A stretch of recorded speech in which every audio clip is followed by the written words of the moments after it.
السلام علیکم، میں ہوں شاہزیب خانزادہ۔ پاکستان کی ثالثی میں امریکہ اور ایران کے درمیان جنگ کے مستقل خاتمے کی مفاہمتی یادداشت یعنی اسلام آباد میمورنڈم آف انڈرسٹینڈنگ پر دستخط ہو گئے ہیں، جس کے بعد یہ معاہدہ باضابطہ طور پر نافذ ہو گیا ہے۔ کل فرانس میں G7 اجلاس کے بعد صدر ٹرمپ نے فرانس کے مشہور پیلس آف ورسائے میں فرانسیسی صدر میکرون کے ساتھ ڈنر کے دوران اس اہم دستاویز پر باضابطہ طور پر دستخط کر دیے، جس کے بعد اس معاہدے کی ڈیجیٹل کاپی ایران کے صدر مسعود پزشکیان کے پاس تہران بھیجی گئی، جہاں مسعود پزشکیان نے بھی اس 14 نکاتی معاہدے پر باضابطہ طور پر دستخط کر دی اور پھر یہ معاہدہ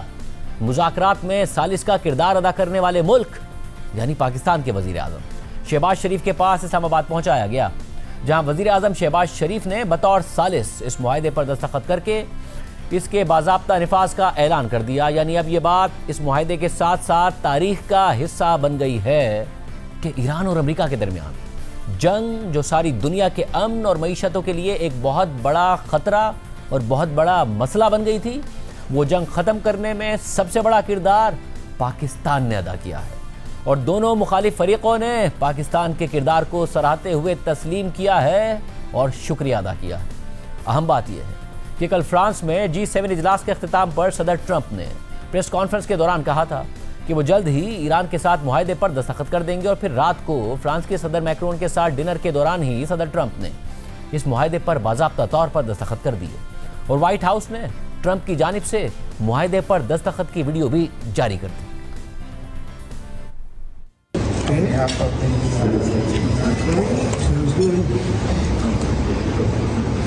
This was not easy, I can tell you.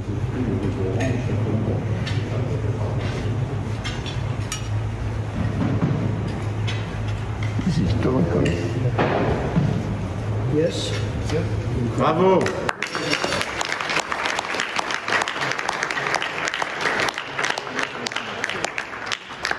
We'll keep the pen with it. Yeah. We'll keep the other pen. We can keep the other side. Good job. Thank you, everybody. Great job. Bravo! صدر Trump نے ایران کے ساتھ جنگ کے خاتمے کا یہ معاہدہ فرانس کے مشہور پیلس آف ورسائے میں فرانسیسی صدر میکرون کے ساتھ ڈنر کے دوران کیا۔ واضح رہے کہ یہ وہی مقام ہے جہاں پر 28 جون 1919 کو جرمنی نے پہلی جنگ عظیم کے خاتمے کے معاہدے ٹریٹی آف ورسائے پر دستخط کیے تھے۔ ایسے میں کل پھر ٹرمپ کی جانب سے دستخط کے بعد ایرانی صدر مسعود پزشکیان نے بھی اس معاہدے پر دستخط کر دیے، اور ایرانی صدر کی جانب سے معاہدے پر دستخط کی تصاویر بھی سامنے آئیں،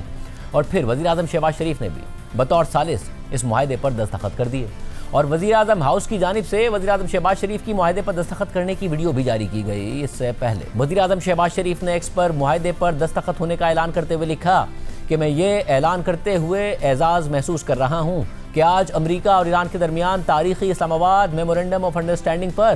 الیکٹرانک طور پر دستخط ہو گئے ہیں۔ اس یادداشت پر دونوں ممالک کے صدور نے دستخط کر دیے ہیں، اور بطور ثالث میں نے بھی اس کی توثیق کر دی ہے۔ اس معاہدے سے دونوں حکومتوں کی جانب سے اعلیٰ ترین سطح پر دستخط کرنا اس بات کی علامت ہے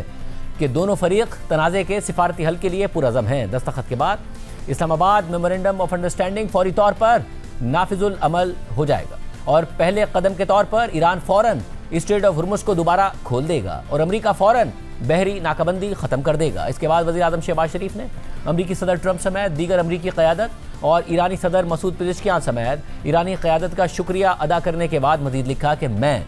خصوصی طور پر ریاست قطر کی قیادت کی مخلصانہ کوششوں اور تعمیری کردار کو سراہتا ہوں جس نے اس مرحلے تک پہنچنے میں مدد دی۔ اسی طرح سعودی عرب، ترکی اور مصر کی قیادت کو بھی ان کے اہم کردار اور قیمتی خدمات پر خراج تحسین پیش کرتا ہوں۔ شہباز شریف نے مزید لکھا کہ میں فیلڈ مارشل سید عاصم منیر کا بھی خصوصی ذکر کرنا چاہوں گا، جن کی انتھک کوششیں، بے لوث لگن اور کلیدی کردار اس اہم پیش رفت کو ممکن بنانے اور خطے میں امن و استحکام کو آگے بڑھانے میں فیصلہ کن ثابت ہوئے۔ میں دعا کرتا ہوں کہ یہ مفاہمتی یادداشت باہمی افہام و تفہیم، احترام اور مشترکہ خوشحالی کی ایک دیرپا بنیاد ثابت ہو۔ جبکہ معاہدے پر دستخط ہونے کے بعد ایران کی وزارت خارجہ کے ترجمان اسماعیل بقائی نے ایرانی میڈیا سے بات کرتے ہوئے کہا کہ امریکہ اور ایران کے درمیان مفاہمتی یادداشت پر اب دونوں ممالک کے صدور نے باضابطہ طور پر دستخط کر دیے ہیں، اور معاہدے کے متن کو حتمی شکل دے دی گئی ہے، اور معاہدہ سرکاری طور پر نافذ العمل ہے۔ اسماعیل بقائی نے مزید کہا کہ امریکہ اور ایران کے درمیان مفاہمتی یادداشت پر